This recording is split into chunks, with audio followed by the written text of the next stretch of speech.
Very good morning to all my students. Today I, Tarun sir, your English grammar teacher, is going to teach you the correct use of pronouns. देखिए, मैं इस lecture में आप लोगों को बहुत depth में नहीं बताऊंगा कि टाइप्स क्या हैं, काइंड्स क्या हैं, एक्सरसाइजेस, कॉमन एरर्स, वो मैं आगे वीडियो पोस्ट करता रहूँगा। आप लोगों को बेहतर पता हो जाएगा कि प्रोनाउन है क्या। यहाँ पर अभी आप बेसिक कॉन्सेप्ट सीखिए प्रोनाउन का। सबसे पहले तो जान लेते हैं कि डेफिनेशन क्या है प्रोनाउन की।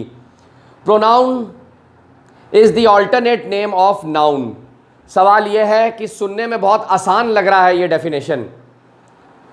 आप खुद भी एक लिस्ट बनाइए नाउन की, जिसमें लिखिए the Ganga, Bajaj, Vodafone, Amitabh Bachchan, table, chair, gold, air, water, pollution. ये क्या हो गया? ये सारे एग्जाम्पल हो गए नाउन के। उन्हीं नाउन को कन्वर्ट करना शुरू करिए प्रोनाउन में, हद से ज्यादा डिफिकल्ट हो जाएगा। तो मैं कुछ एग्जाम्पल आप लोगों को बताऊं। जैसे देखिए, आप कॉपी में क्या करिए, आप अगर लिख रहे हैं द गंगा, ये तो सभी को पता है नाउन है। अब इसका ऑल्टरनेट नेम क्या होगा? द गंगा का ऑल्टरनेट नेम होगा, ये नॉन लिविंग थिंग है, इसके लिए हम यूज करेंगे एट।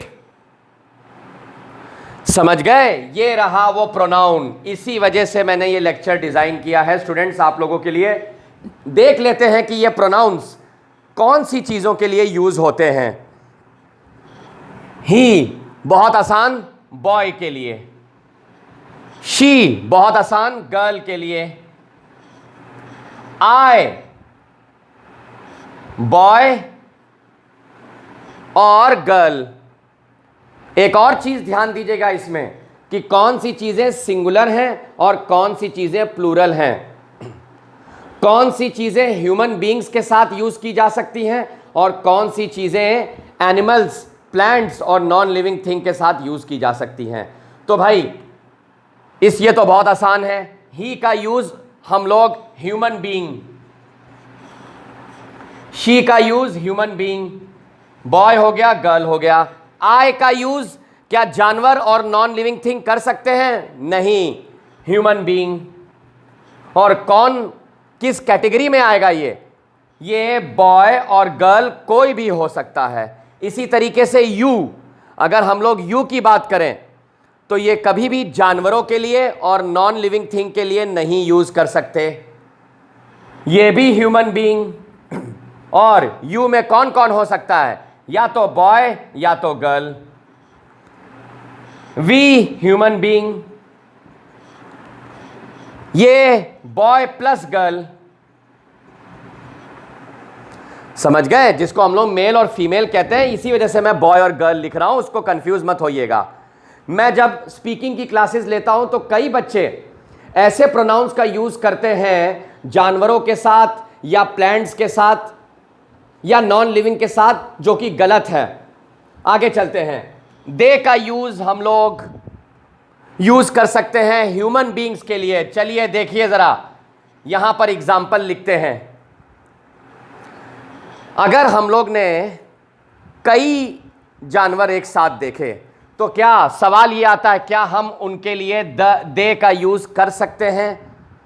क्या हम लोग केवल ह्यूमन बीइंग्स के लिए यूज करें? They are boys, they are girls.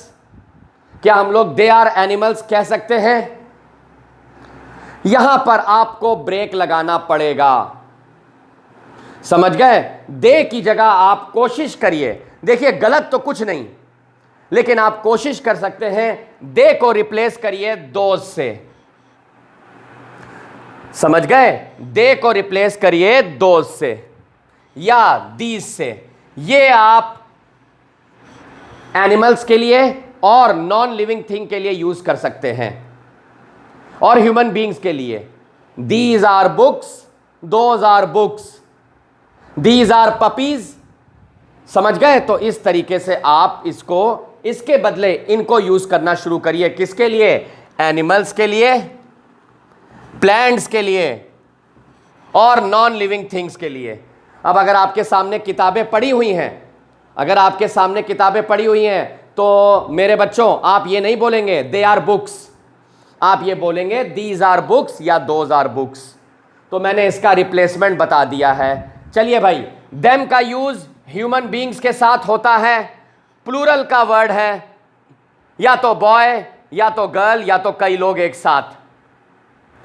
This का यूज, यहां पर रुकते हैं, दिस का यूज हम तीनों कैटेगरी में ले सकते हैं। This is a boy, this is a puppy, this is a book. तो इसका मतलब एनिमल भी, ह्यूमन बीइंग भी और नॉन लिविंग थिंग भी।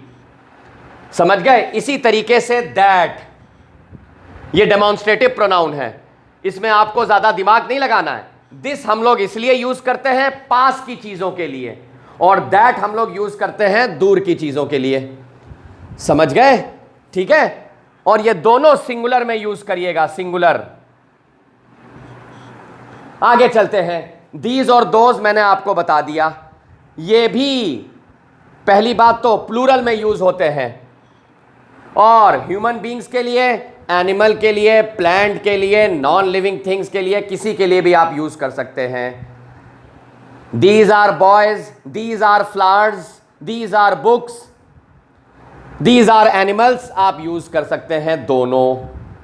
समझ रहे? लेकिन आप डिफरेंशिएशन देखना, किन किन चीजों को मैंने कैटेगरी में डाला है यूज करने के लिए, यह भी आपको ध्यान देना है। चलिए जरा, अब आता है इट।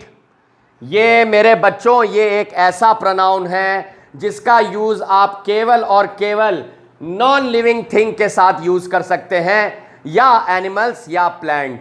इंसानों के लिए आप इट नहीं यूज कर सकते।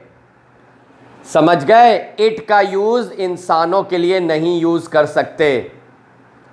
मैंने फिर से आप लोगों को बताने की कोशिश कर रहा हूं, सुनिएगा ध्यान से। इट का use plants, animals, non living thing, मतलब ह्यूमन बीइंग्स की कैटेगरी से इसको काट दीजिए। अब अगला है आर्स, इसको कहते हैं पॉजेसिव प्रोनाउन। माइन, ऐसे शब्द केवल और केवल ह्यूमन बीइंग्स के लिए यूज होंगे। किसके लिए यूज होंगे? केवल और केवल ह्यूमन बीइंग्स के लिए यूज होंगे। एग्जाम्पल देखिए, ours is a nuclear family, इंसान यूज कर सकता है इसको। दिस इज माइन, ये मेरा है, माइन भी केवल ह्यूमन बीइंग्स के लिए। योर्स, ह्यूमन बीइंग्स के लिए। दिस पेन इज योर्स, तुम्हारी पेन है। जानवरों के साथ, नॉन लिविंग थिंग के साथ ये वर्ड नहीं यूज करेंगे। उसी तरीके से हिमसेल्फ, हरसेल्फ, ये हिमसेल्फ हरसेल्फ बोलेगा कौन? हम ही तो बोलेंगे। लड़का बोलेगा हिमसेल्फ, लड़की बोलेगी हरसेल्फ। सो स्टूडेंट्स, ये आप चार्ट देख सकते हैं। ये छोटा सा लेक्चर मैं प्रोनाउन का पोस्ट करने जा रहा हूं। You can log in to my channel in the name of desire career point. मेरे इंग्लिश ग्रामर के सेशंस बहुत ही जल्दी एक नए एप्लीकेशन में आने वाले हैं। आप उसको प्ले स्टोर से डाउनलोड कर सकते हैं, और इसके लिए बस थोड़ा सा इंतज़ार और आप वो प्लेटफॉर्म देखेंगे। शायद सबसे सेफेस्ट प्लेटफॉर्म है वो, और सबसे बड़ा प्लेटफॉर्म के साथ हम लोग उतरने जा रहे हैं, इंग्लिश का platform. I am Tarun sir. कोई भी क्वेरी हो, you can call me at 9839305466। Thank you so much class.